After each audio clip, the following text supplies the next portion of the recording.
Hey folks, it's Charlie here from Charlie in the Rain. If you pay avid attention to what I'm doing, you might recognize today's guest, or you might have just heard me going 1,000 times. I love this band. I love this album. I've been listening to this so much because I'm chatting with a band that released one of my favorite albums of 2025. That was last year. I have had it on repeat almost every day since. It is such a great album.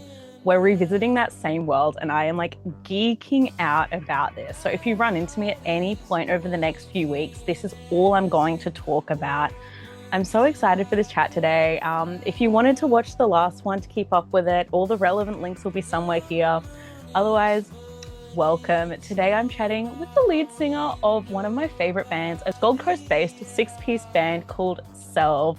I'm joined here today by Lockie. How are you doing? I'm doing so good, Charlie. Thank you for having me back. Thank you for the absolute glimmering introduction. It's a privilege to be back on your fantastic show with your fantastic self. I'm really keen to get into it. Thank you. No, I'm so glad that you're willing to chat again because I knew full stop as soon as I heard that there was something else coming from this project. I'm like, I am going to talk so much about this, whether it's to you, whether it's to my cats, whether it's to the wall, because there are always so many thoughts and feelings coming up when I give a listen. But before we get into it, can you give us a little bit of an explanation of where Selve is at? Because when I was last speaking to you last year, when we last heard from you, we were at this point where you were breaking into heaven. We had this dream, we realized what we wanted, we went for it. The album that came out last year was kind of like, I'd say it's a three-part story of like realizing that dream, going for it. You kind of like, you've reached the peak, you've got a lot of commentary on celebrity. And then you left us at this really interesting point where we had tracks like Forever, where it was, we're feeling a lot of emotions. We've got this connection to like the life before and the current, so many feelings there. Can you kind of catch us up to where Selve is at now? What's going on with this story? Totally. Well, where is Selve at now? Well, I'm literally zooming in from the tour van on our Breaking Into Heaven Europe tour in a little town called Jena in Germany. So that's where we're at geographically, but emotionally, spiritually, psychologically. This new EP, Breaking Outta Heaven, does follow on from the story of breaking into heaven, as you'd expect and as you so eloquently described there. The story is it's kind of like an expansion pack on the universe is how I would see it. And you're right, the Breaking Into Heaven kind of had, I think, three main layers of investigation into this idea of what breaking into heaven meant and what kind of heaven we were subverting or interrogating throughout the album. There was kind of, religious dogma, and then there was the cult of celebrity, and then there was the return to culture, the return to a sense of self.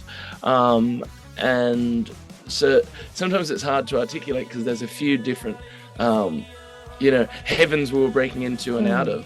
But yeah, it did feel like a fun title because yes, in the story, by the end of the story, whichever one it is, we've broken into heaven, whether that's to overthrow or rewrite dogma, or whether that was the character breaking into the cult of celebrity and then going through kind of like a tragic arc of realizing that was, the top of the hill is not what it's supposed to be.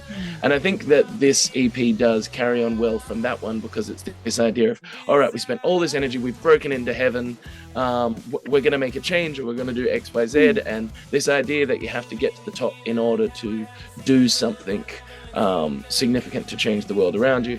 But then you get all the way in, you break in, and then, oh no, it's a prison. Now we're stuck in this thing.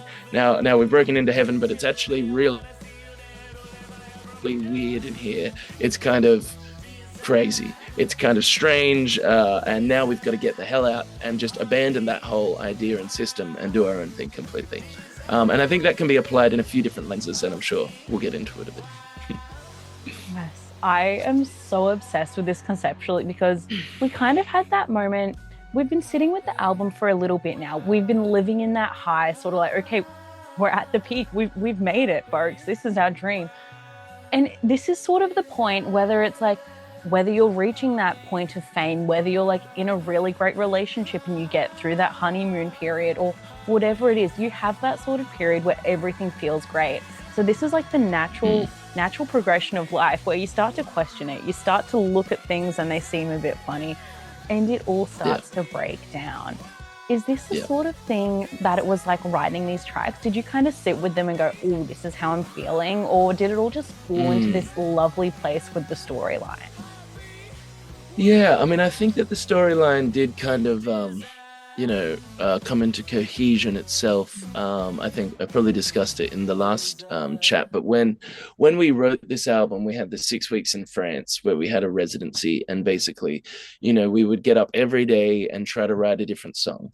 And also, fortunately, I'd had 6 months leading up to it writing my collection of poetry, Damn Good Television, which largely informed all the directions we wanted to go in. At the end of the residency, after writing songs every day, we had 25 songs. And it was then when I had them all out that it was less that I almost wrote the thread, but more that I detected the thread. Or, I'm trying to say this same thing multiple times. So that's obviously where my mind is going. So then from the songs that were there, could kind of build the mosaic that the story was, of the 13 songs that were Breaking Into Heaven. And these 5 songs were written at the same time. And they weren't not put in the album because they weren't as good. It was more like they felt like they were telling a little bit of a different story, or that the attitude was different. Sometimes we would try to not have the same kind of song twice. And for example, the opening song of this last album is Breaking Into Heaven. The opening song of the EP is Heaven's Open. And they're very different energies. And it was almost like I could see 2 different routes. I was like, is this album got attitude? Like, am I breaking into heaven, or am I saying, hey, heaven's open, everybody, I've opened up the gates? And I was like, heaven's not open. Heaven is definitely not, open.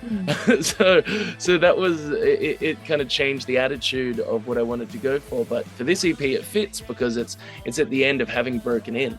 So you've broken into this heaven construct and flung the doors open for those who have not been permitted in this kind of dogmatic vision of what heaven represents. I know if I asked someone at one of the teachers at my Christian school in Reedy Creek on the Gold Coast what people in heaven look like, I know exactly what they look like. And so this is about kind of overthrowing those ideas and swinging the gates open. And then I would say thematically it's been a bit fun kind of pulling these together, because it is a continuation like lyrically and story-wise, but sonically this EP feels quite different. There's a few different songs such as like Run Boy Run and Rude Awakening that feel like a really different sound. And I also think that there's a couple of big like rock songs like Desire that we've put out, but there's definitely a bit of like a serious mood, which is also in the last album, that is in this EP that I really, really like. And I mean, again, to continue on the concept of things, it's kind of like the Breaking Into Heaven universe has always been about interrogating, that Nina Simone quote, which is, the people who built their heaven on your land are telling you yours is in the sky. And ultimately, I'm trying to subvert false heavens and, entitled promised lands that have been built on stolen lands. And so regardless even of the political angle of the album, which is like, all right, we're breaking into heaven, we're changing this. Regardless, the entire music industry exists within the colonial fantasy of this construct. And at the end of the day, we can, if you look at the music industry, you break into this heaven that looks like this wild amusement park, but it's actually a rickety old roller coaster that's falling to bits from all these places that wants to keep you there and actually wants to make you staff fixing the roller coaster. So at the end of the day, we all have to break out, is the idea. Yeah, absolutely. If that makes any sense. That was a ramble. That was a yap. Yes, Sorry. no, I would love to crawl inside your brain, like genuinely. It's such like. No, I was gonna say it's an amusement park with a rickety roller coaster. But yeah, like you think about those glorious contracts that are bestowed upon, it's often like the young or like really promising creative with so much energy, so many dreams. It looks amazing until you signed it, until you get in there and it's like, oh, I can't do this. Mm, Like I saw an artist mm, post today, like really big renowned artist in Australia signed to a really big label being like, I'm having to mm, change lyrics and songs I wrote again because a label won't let me speak my truth. And it's like, it's mm, these sort of things you don't realize you want to break away from it until you're in there and until you're into mm, this glorious promised land that you fought so hard to get into. I mm. am so excited to break out of this heaven and break out of these like really toxic dreams that you find yourself pursuing because they just look and sound so good at the start Mm. with this EP, with this continuation. I cannot wait. You have no idea. Well, it's complicated like that, isn't it? Like, because it Mm, does make you start to feel like these dreams are toxic, which I don't mm, think they innately are. I think that they've been hijacked. I think that, as young people, we grow up and we want to create and we want to be mm, able to give something of value to the world. That's what it is to be communal, to mm, exist in a society, is to give something from yourself, and then it gets hijacked, to be monetized and put into, yeah. like all these competitive systems and all that kind of thing that then just kind of, I don't know, distort it. And it's hard, because sometimes you can look at all that, at the toxicity or the extractiveness of all of the arts industries at the high money making level, and it can make you not want to be involved, which is also bad because then it makes you Yeah. actually lose the real thing that makes it all go Mm, round. So, I mean, when I look at the Breaking Into Heaven project, I mean, we were very lucky to be able to, get the grant funding to be able to do mhm, this project independently and not have a label to answer to. mm. And even still, we're not like a wildly successful band or anything, in the Unfortunately, scheme of I don't know things. why. But we're having a Mm, really fun and yeah. rewarding time, and creatively, through that entire project we had entire autonomy and sovereignty over what we were going to say. And I really Mm, do try, because all artists are still concerned about, their art being engaged with, but at the same time the only thing we can control is making art that we can respect for ourselves and remember why we love it, so that even if the entire amusement park goes up in flames, we've still contributed, something of value. And that's what I try to keep my focus on. And that is, like, in the Breaking Into Heaven album arc, that return to self and return to culture, return to yeah. creativity. That's not a false heaven. That's kind of one of the Mm. true heavens that we can experience, is through creativity, I think. Another yap. Yeah, absolutely. It's, I think it's such a gorgeous thing that this EP is, you've described it as a companion EP. It's not Yes. necessarily like, I wouldn't personally tack it right onto the end and listen through like Mm, from track one, Breaking Into Heaven, all the way through. Because that, I feel like that, as I said, like the distance of when you're releasing it, it really stands as part mm. of the story itself and as part of the actual release in a way, if that makes any sense. So Yeah, that makes sense. I'd love to then ask, as it's not something that I would traditionally, as someone who has listened at least like 300 times to the original album, just like sliding in that credential there, I wouldn't say it's just the extra added tracks to whack on the end. Yeah, How would you yeah. suggest we best listen to Breaking Out of Heaven? Ooh, that's a very good question. I like that question. Thank you. And that's very much, I think, why we decided not to do it as like a deluxe, where you tack it on the end, or, Mm, I think maybe it is, with like a day between, maybe listen to Breaking Into Heaven, as a piece, go for a walk with mm, headphones. That, I think, is the best time to listen to it. It's on a mm, walk. My favorite spot is Chugan Beach in the Gold Coast. Whenever I really want to listen to an album, that's where I want to go. You might not have a water body, but go mm, somewhere where you can walk. Listen to the yeah. album in full, maybe not a whole day even between, maybe just a couple of hours, Mm, and then listen to the EP separately, because you're right, it is you wouldn't roll straight from mm, one to the other unless you're in for keen on like an hour and a half listening experience. mm, But yeah, I like that. And then the EP, you could also do it No, that's not enough time. I was going to say you could do it. You could walk somewhere and then listen to the EP on the walk back, but the EP would only get you halfway home. Or you start it halfway on the walk home because there we go. I think we found it, Charlie. That's it. You go for a walk. You don't stop until you've finished Breaking Into Heaven, and then you start walking home. And when you're about halfway home, then you put on Breaking Out of Heaven. Mm-hmm. Perfect. Yes. Okay. I also like the way where it's like you turn it on when you're getting home and then you get home faster. You're like you're putting on a bit of a run. You're like, oh, I need to break out. I need to just I've got the energy.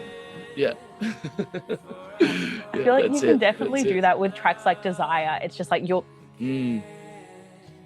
or also like Creature of the Night.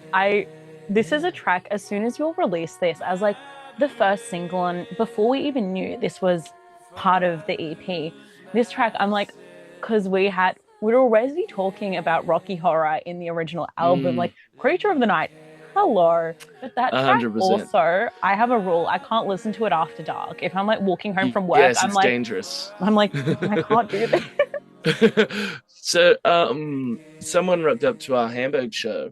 Yeah. Which was very cute with a Rocky Horror Picture Show shirt on, which was just so nice that someone from the other side of the world had come up and be like, "I've worn this because of the Rocky Horror Picture Show," and said the same thing. It was like, "You've got the Rocky Horror and Creature of the Night." Yeah. It's good. It's good. We've got fans picking it up. Yes, that's a big thing with the original work. With a lot of your music, is you're a film nerd, and I'm actually now taking a film class, which I'm going, oh, this is making me think so much about the album. But you've got a lot of like film inspirations and like visual things you refer to, and just like a hell of a lot of like references throughout this work, which is something I'd love to sit down and sort of like deconstruct. Are there any big references or big leading sort of like, oh, this film did this, or this work, this poetry, any sort of iconography that you've latched onto with some of the tracks on this EP at all? Oh, that's a hard question. I mean, overall, I think that like the EP, other than Creature of the Night, is actually a little bit less cinematically referential than the album was. Like the album is just laden with references here there, and I mean it's probably because the book I wrote was called Damn Good Television before it as well. There's a lot of cinema in there, but I think the most cinematic song on the EP is Run Boy Run. It's kind of got like, its original name was the provocation when we went to write the song. We were like, we want to write a pop song, and so we called the song tentatively in the door Nearly Missed the Pop Train. So it has this like and it's like all the melodies like very much like a bullet train down in a station kind of, thematic kind of thing. So there was a bit of a bullet train energy to that one. In the end, it's not a pop song at all. It's one of the weirdest songs we've ever written, which just goes to show our creative process. We went in there to write a pop song, and it's quite a strange arrangement. But I would say that's the most cinematic song in the EP. We haven't made a music video for it yet, but we're going to try to do it while we're over here in the EU and UK. So I guess we'll see by the time this comes out if that prophecy comes to fruition successfully. But throughout Breaking Into Heaven, there was lots of cinematic references, especially in the music videos themselves. Breaking Into Heaven, which just won a QMA for. References like Space Odyssey and maybe Dunkirk and a few things like that. And then we've got Leading Man Lost references like Fatboy Slim, classics and everything. And then I couldn't. Leading Man Lost is the most has the most references throughout it, especially the second verse. It's kind of like a sword folded over on itself of many references that somehow also just sounds like not a normal sentence, but a legible sentence to someone who doesn't receive the references. Yeah, absolutely. It's like, I think it's the Rihanna song. There's this one clip where it's like, oh, this entire verse is just like 80s song lyrics. It really feels like that. Yeah.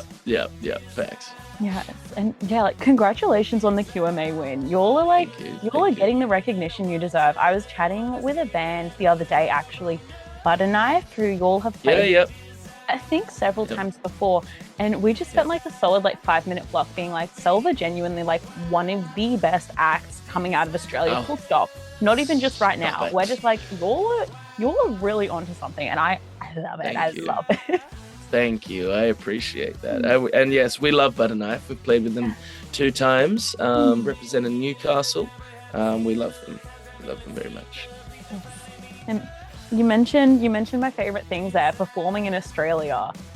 After Mm, this EP comes out, you're giving us a winter treat. The weather's going to be yes. absolutely horribly cold, but you've got a couple of shows across the winter period across the country. Can you tell us a little bit about what we can expect when the Yes. EP will be out? What's the set going to look like? What's the journey going to be like? Yes, so the Breaking Out of Heaven EP comes out on the 19th of June, which we're very excited about, especially because we're just rolling back from our tour in Europe. We leave here on the 10th, so we get back on the 12th. So then it comes out the following week. And then, yeah, we've got a bunch of really exciting shows all down the East Coast. And we're really, really excited for it because we will be fresh off having done our 20 shows over here. Where we've been practicing all of the EP songs, so they're all feeling really tight. The set is a little bit different because it's integrating these 5 new songs, so it's a little bit less of a couple of the throwbacks to Red Desert Dream and Worldwide Wave and the introduction, but they're still there. The heroes are still there. And the reintegration of, not a reintegration, an integration of some of these Breaking Out of Heaven tracks, which I think are really giving a nice dimension to the set. Although there's a lot of high energy ones, it's giving a little bit of breath. I mean, we've been playing Desire in our Mm, set, even though it's not been released for like a whole year. So I mean, mm, that is just that's going to keep being there. But it's been really fun playing Run Boy Run and mm, Rude Awakening, especially is like a really nice like emotional moment. I mm, think Rude Awakening, it's really nice for that song to be out and for us to be playing it in the set because it was actually the first song I wrote of the whole Breaking Into Heaven crop, and now it's the last song on the mm, Breaking Out of Heaven EP, and it was the only other song which we actually recorded at Abbey Road too, but it didn't make it into the album just basically because of length, really, and mm, because of the flow and where we liked it to end. But it's the first song I wrote on piano, and I got to like play it on piano in Abbey mm, Road and everything like that, and it's just a very, very big mood, and I think it carries mm. like that kind of final message of the whole arc of, you know, trying to break into heaven, breaking out of heaven. It's just this rude awakening of Mm. what matters when we shed off all of those other layers of stuff. But yeah, we're hitting Brisbane for Against the Grain. We're hitting Sydney. We're hitting Wollongong. It's going to be a really great tour, and we're so excited to tour Oz again. Yes, I'm so excited. I genuinely like. I need to put my calendar up side by side and be like, how many of these shows can I actually get myself to? Just, you know, come on the tour. We Yeah. don't actually we can't afford a van like this back home, so it's just my car, but we'll as many Fine. as we will have you at as many as you desire. Yes. Oh, let's do it. Oh, I love it. I am so excited for this EP to be out. I want to ask you a really fun question now. I want to Yes. know what is on the Breaking Out of Heaven playlist for you right now? Like, if you're in that situation, you found yourself somewhere, you need to get the hell away. You need to build your path back to Mm. something else. What is your ultimate go-to soundtrack of any songs in the world that are going to be on that playlist for you? Ooh, okay. That's a really good question. Um, I mean, you got to have a little bit of the Mission Impossible theme song. I mean, that goes a long way, you know, to help cut the wires and get the bolt cutters out to the steel fence of heaven. You've got maybe What Went Down by Foals is a song off their album that is a really high adrenaline kind of a little bit a dog breaking off the leash kind of song, which should be really cool. I think what else would we break out of heaven to? Run Boy Run from the EP is a perfect it's in there. It's in the track. And what else? What's another really good? What gets me? Uh, um, Maybe just chuck in Sandstorm to add a little bit of energy. I think Yeah, we need fair. Sandstorm by Darude. I think when you're running out of energy, you're in the last flat, you're almost not going to escape from heaven. The guards are closing in on you. Mhm. Um, you need, you're running out of energy. You're puffing. Mhm. You're about to collapse. You just need Darude to come in with that, and then that'll And get you you just over the finish line. Yeah. Second wind, Sonic the Hedgehog, off we go. Yeah. Okay, I love that. I feel like recently I've really been relying on Troye Sivan's Rush. I'm like, it's midnight, the street lights aren't Yes. working, and I'm just powering home with that on. So Oh, I think that's I need to amazing. update my playlist. No, that's good. I'm just now imagining breaking out of heaven to rush like feel the rush, like just like absolutely serving while getting out of heaven. Like Mm, oh, not none of this like running and looking to like. I think no. Troy would break out of heaven with style. That would be, Yeah. yeah, I like that. Would be hitting the dance moves from the music video. Yeah, There's your yeah, like inspiration for dodging, your music video. yeah, dodging like guards, like doing that, Yep. that little shuffle. Hmm. That's so good. Yes. Oh, I love it. I am loving this EP. It's at the point we're chatting, it's not even out yet, but I keep returning to it. I keep going and being like, I'm gonna listen to my sneaky little link and I'm just gonna have it on repeat. I love the album so much. I love that we're continuing it with this EP. Thank you so much for bringing us back on this journey, reminding us that Of like, course. hey, there's always more to expect.